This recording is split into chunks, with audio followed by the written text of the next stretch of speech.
Neuroplasticity, your brain's elastic masterpiece, reshaping with every quirky behavior.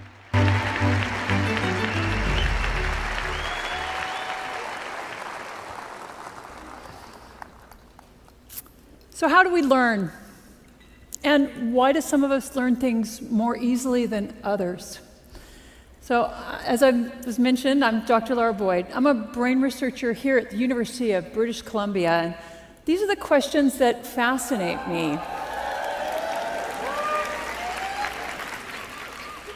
So brain research is one of the great frontiers in the understanding of human physiology, and also in the consideration of what makes us who we are.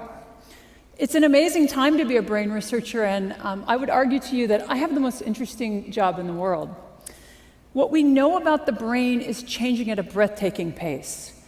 And much of what we thought we knew and understood about the brain turns out to be not true or incomplete. Now, some of these misconceptions are more obvious than others. For example, we used to think that after childhood, the brain really could not change. And it turns out that nothing could be farther from the truth. Another misconception about the brain is that you only use parts of it at any given time, and it's silent when you do nothing. Well, this is also untrue. It turns out that even when you're at rest and thinking of nothing, your brain is highly active. So it's been advances in technology, such as MRI, has allowed us to make these and many other important discoveries.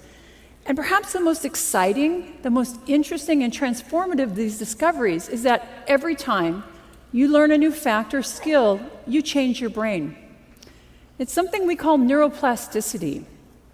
So as little as 25 years ago, we thought that after about puberty, the only changes that took place in the brain were negative.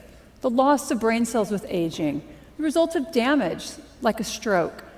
And then studies began to show remarkable amounts of reorganization in the adult brain.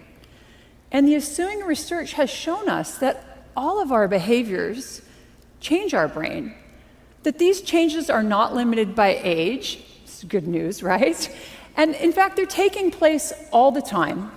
And very importantly, brain reorganization helps to support recovery after you damage your brain. The key to each of these changes is neuroplasticity. So what does it look like? So your brain can change in three very basic ways to support learning. And the first is chemical. So your brain actually functions by transferring chemical signals between brain cells, what we call neurons, and these trigger a series of actions and reactions. So to support learning, your brain can increase the amount or the concentrations of these chemical signaling that's taking place between neurons.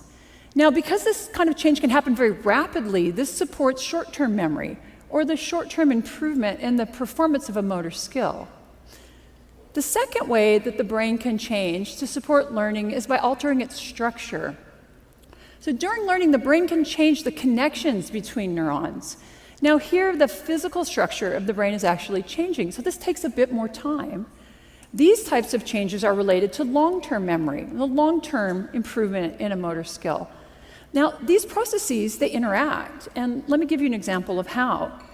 So we've all tried to learn a new motor skill, maybe playing the piano, maybe learning to juggle. And you've had the experience of getting better and better within a single session of practice and thinking, I've got it. And then maybe you've returned the next day and all those improvements from the day before, they're lost. What happened? Well, in the short term, your brain was able to increase the chemical signaling between your neurons. But for some reason, those changes did not induce the structural change that are necessary to support long-term memory. Remember that long-term memories take time, and what you see in the short term does not reflect learning.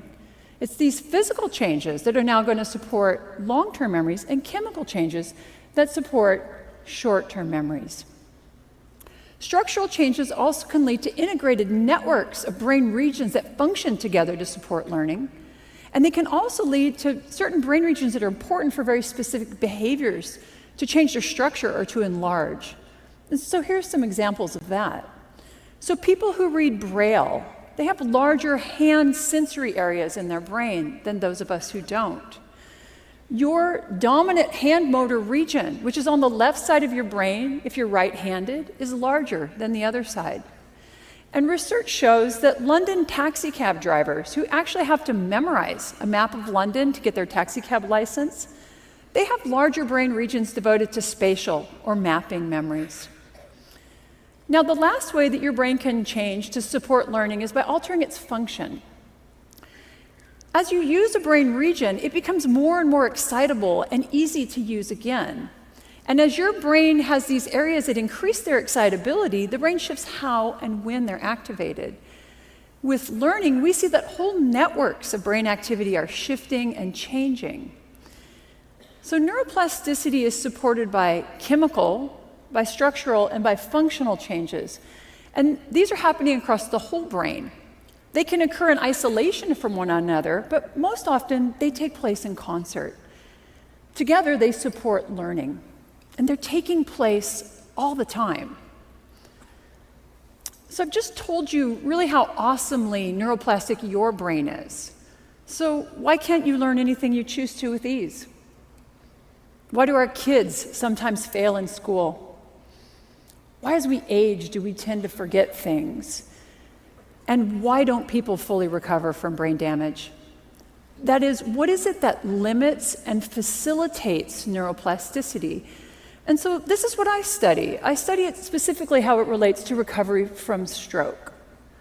So recently, stroke dropped from being the third leading cause of death in the United States to be the fourth leading cause of death.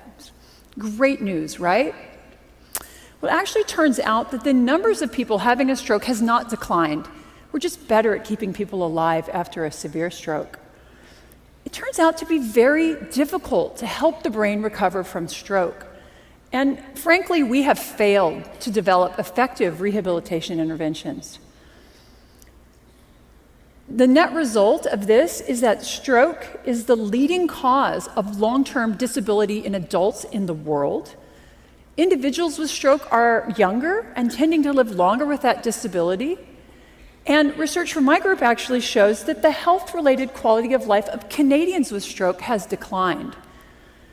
So clearly, we need to be better at helping people recover from stroke. And this is an enormous societal problem, and it's one that we're not solving. So what can be done? One thing is absolutely clear. The best driver of neuroplastic change in your brain is your behavior. The problem is that the dose of behavior, the dose of practice that's required to learn new and relearn old motor skills, it's very large. And how to effectively deliver these large doses of practice is a very difficult problem. It's also a very expensive problem. So the approach that my research has taken is to develop therapies that prime or that prepare the brain to learn. And these have included brain stimulation, exercise, and robotics. But through my research, I've realized that a major limitation to the development of therapies that speed recovery from stroke is that patterns of neuroplasticity are highly variable from person to person. Now, as a researcher, variability used to drive me crazy. It makes it very difficult to use statistics to test your data and your ideas. And because of this, medical intervention studies are specifically designed to minimize variability. But in my research, it's becoming really clear that the most important, the most informative data that we collect is showing this variability. So by studying the brain after stroke, we've learned a lot, and I think these lessons are very valuable in other areas.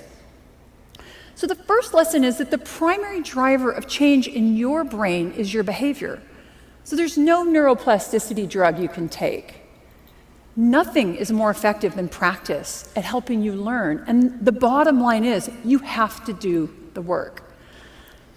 And in fact, my research has shown that increased difficulty, increased struggle, if you will, during practice actually leads to both more learning and greater structural change in the brain.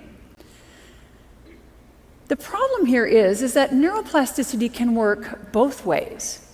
It can be positive. You learn something new and you refined a motor skill.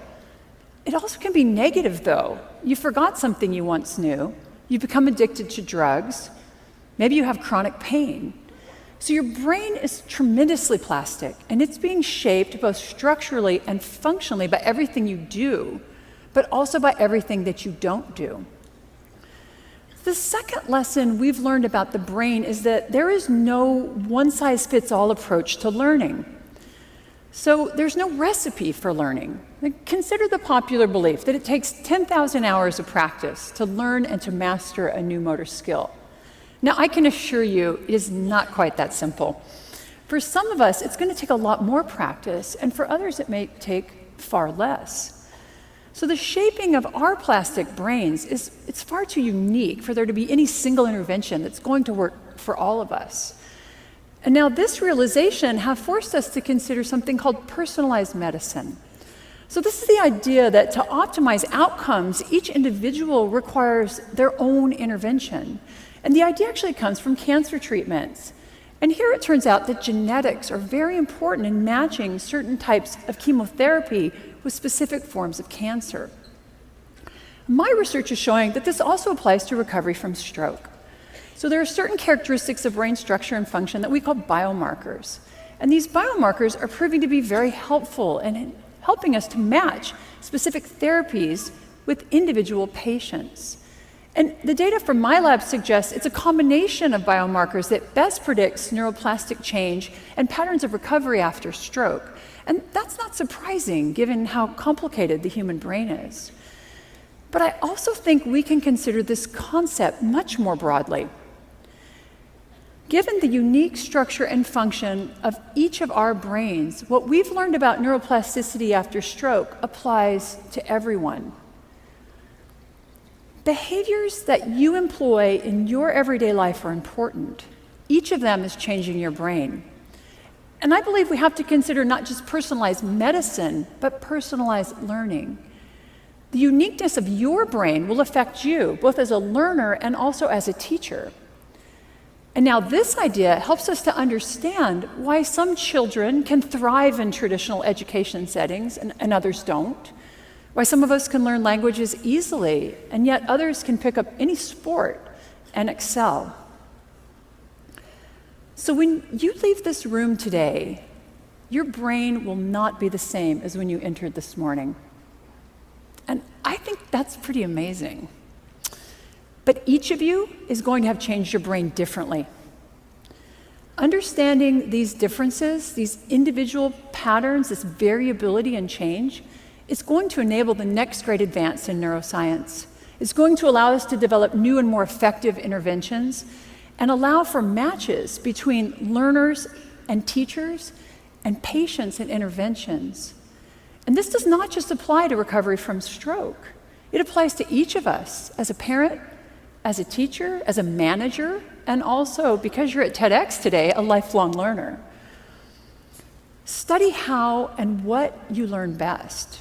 Repeat those behaviors that are healthy for your brain, and break those behaviors and habits that are not.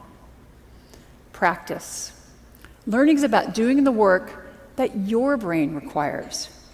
So the best strategies are going to vary between individuals. You know what? They're even going to vary within individuals. So for you, learning music may come very easily, but learning to snowboard, much harder. I hope that you leave today with a new appreciation of how magnificent your brain is. You and your plastic brain are constantly being shaped by the world around you. Understand that everything you do, everything you encounter, and everything you experience is changing your brain. And that can be for better, but it can also be for worse. So when you leave today, go out and build the brain you want. Thank you very much.